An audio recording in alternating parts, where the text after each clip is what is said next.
Hello cheater বাটপাড়া, তো কি অবস্থা সবার? আশা করি ভালো আছেন। আর আমাদের এদিকে সন্ধ্যা নেমে গেছে, যার জন্য আমরা ভণ্ডামি করার জন্য দুই ভাই মিলে রাস্তায় নেমে গেছি। তো এই যে আমার ভাই মুরগি ছেলা কাটিং দিয়ে রাস্তায় আসছে, তো হাঁটতে হাঁটতে সংসদের সামনে চলে আসলাম। আর আইসাই দেখলাম ঝিলিমিলি বেলুন। এটা যে কাউকে কিনে দেবো তেমন কেউ নয়, থাক বাদ দেন। আর এদিকে ক্যামেরাটা চালু করে বিলকিস আপার মতো নাটক শুরু করলাম।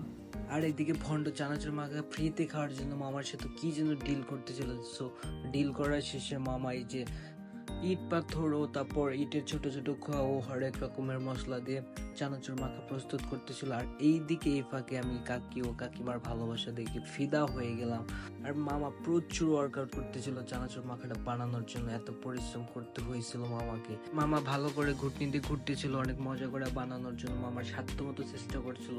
তারপরে এই যে প্লেট, ছোট প্লেট না কি বলে প্লাস্টিকের, যেটাই হোক ওটার মধ্যে দিয়ে পরিবেশন করলো। ওয়াও, দেখতে এত জোস হয়েছিল। আর এই ভণ্ড লোভ সামলাইতে না পারা নগদে দিয়ে দিল কোপ। ওরে কোপের উপরে কোপ। আর এইদিকে আমার আর এক ভাই গান করতেছিল, আর ওই দিকে দেখা যাচ্ছে সংসদ ভবন। এখান থেকে নাকি হাসু আপার গদি লড়ে গেছিল।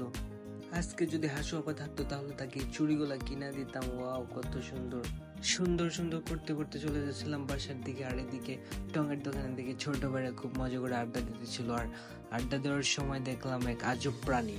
ফার্স্টে ওরে দেখে ভাবছিলাম কিছু সাহায্য করবো, কিন্তু ওর সিদ্ধিটা না দেখে আমি কমাই চলে গেছি ভাই রে ভাই।